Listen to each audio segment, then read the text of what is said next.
if those children wound up in the middle river of Pictou, that there's a high possibility we locate them on Saturday.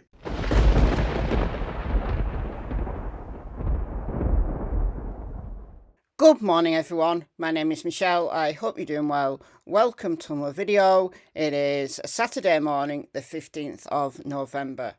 We're going to Nova Scotia once again today to the case of missing siblings 6-year-old Lilly and now 5-year-old Jack Sullivan from Lansdowne Station, who were reported missing in a 911 call by their mother Malay Brooks-Murray at 10:01 a.m. on the 2nd of May, over 6 months ago. Today, as I've been publicising over the last few videos on Lilly and Jack, there is a search today by the volunteer organisation Please Bring Me Home. They are based in Ontario and they are in Nova Scotia for a couple of days to do searches. Today for Lilly and Jack, and yesterday was for Jessie Morrisy. I'm going to talk about Jessie's case a little bit at the end of this video. And for those who follow my Cold Case Christmas series over on Michelle Walks, Jessie Morrisy is going to be one of the cases that I cover in that series, assuming that he hasn't been found before I get to recording that video. What's Cold Case Christmas, Michelle, I hear you say? Well, over on my second channel, Michelle Walks, and yes, I have a second channel. If you don't know, I don't post there every day. But if you like the content on this channel, check out Michelle Walks, because more cases over there. And every year, done it for the last 3 years now, this will be the 4th year, I do a series called Cold Case Christmas. And this is an overview of either a missing person or an unsolved murder, where the case has either gone cold or it needs more eyes on it.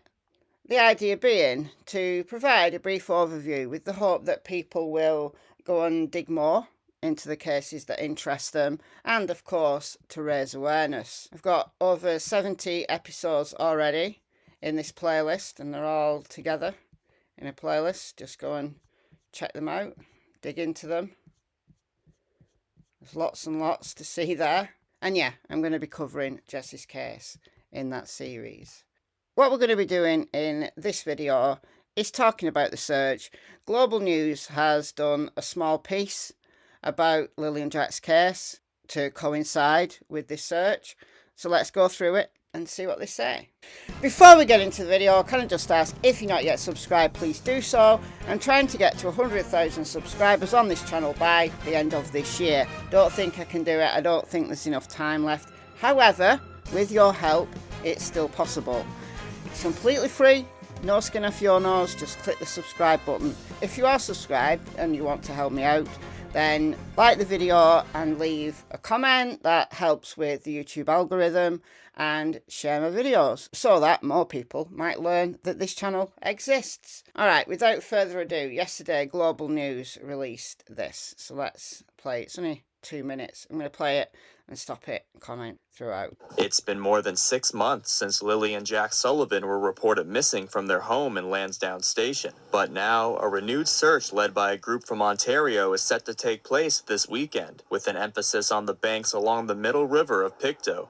I think that if those children wound up in the middle river of Pictou, that there's a high possibility we locate them on Saturday. Oldreeve says about 40 residents are volunteering with the search, covering a vast area surrounding the river, which he says is right across the road from the children's home. He says water levels have changed in recent months, and that's why certain areas need to be revisited.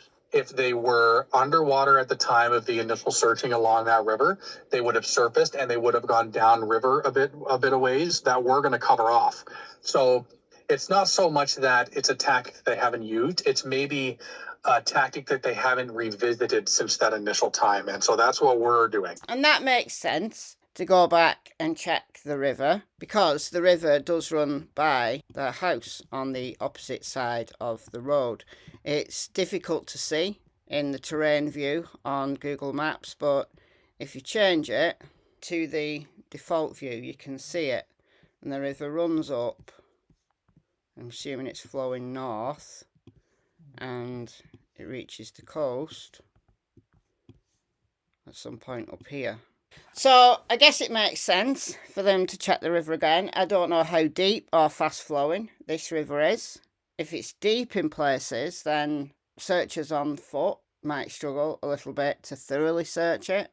But the places where it's shallow, walking along the banks, might bring up some evidence if Lilly and Jack fell in the river. Please Bring Me Home are only considering the possibility that Lilly and Jack wandered off and encountered misadventure. They're not exploring any other theory. They're there simply to search. It's good that 40 volunteers have signed up for this. Earlier last week, Belinda Gray, the children's paternal grandmother, was worried that not enough people had signed up, so they're now up to 40. Stay safe, everyone out there. You're doing God's work. It's so needed. Look, the word on the YouTube streets is that RCMP aren't happy with Please Bring Me Home for doing this. I don't know how much truth there is in that information, but I wish there were more people out there searching. I know the majority of people who've been following this case don't believe that Lilly and Jack are in the woods, or at least that's what you believe when you look at Facebook groups and TikTok and other social media. People think there's been foul play involved. However, if there has been foul play involved, well, where are Lilly and Jack's bodies? Highly likely that they're in the woods somewhere. So I wish more people were out searching, regardless of what theory you believe. And if RCMP really do have a problem with people searching, well, I don't know, they need to give their heads a wobble. What are they doing? I know they're working behind the scenes, but Lilly and Jack still need to be found, don't they?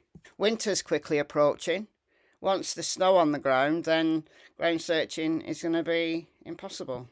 Siblings were reported missing on May 2nd, prompting lengthy search and rescue operations throughout a densely wooded area surrounding their home. In September, RCMP cadaver dogs completed a 40-kilometer search in the highest probability areas near the home, but nothing was found. The area's counselor says he welcomes this latest search effort. I mean, the RCMP have done everything they can here, and the search and rescue have done a tremendous job, and they just couldn't find them. But if we can get other searchers coming in and, whether they find them or not, I don't know, but at least they're trying. In October, police said they're continuing to go through forensic testing and more than 860 tips, along with more than 8,000 video files. The group's search will go from sunup to sundown on Saturday, with the possibility of carrying into Sunday if necessary. We're going to do the best we can to locate these kids. Mitchell Bailey, Global News, Halifax. They're going to do the best they can, and that's all anyone can do, isn't it? That's all anyone can do. Okay, before I sign off, let me just publicise Jesse Morrisy's case.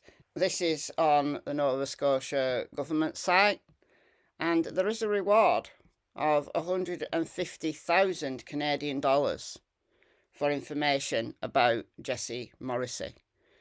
There's a reward of up to $150,000 for Lilly and Jack as well. But this is what Jesse's information says here. The government of the province of Nova Scotia is offering a reward in the amount of up to $150,000 for information leading to the missing persons case of Jesse Morrisy. Mr. Morrisy was 26 years old when he disappeared, was last seen travelling in a dark-coloured Jeep Patriot in the Spring Hill area the morning of February 13th, 2022. The vehicle was found abandoned on a local snowmobile trail. He has not been seen by family or friends since that time and has had no contact with anyone. Investigators believe there are people who have information not yet offered to police that could result in locating Jesse. Any person with information regarding the missing persons case of Jesse Morrisy should call the Rewards for Major Unsolved Crimes programme at 1-888-710-9090. The reward is payable in Canadian funds and will be apportioned as deemed just by the Minister of Justice for the province of Nova Scotia. Employees of law enforcement and correctional agencies are not eligible to collect this reward. And as I said at the beginning, I'm going to be covering Jesse's case in more detail, assuming that he hasn't been found at the time I record the video, in my Cold Case Christmas series.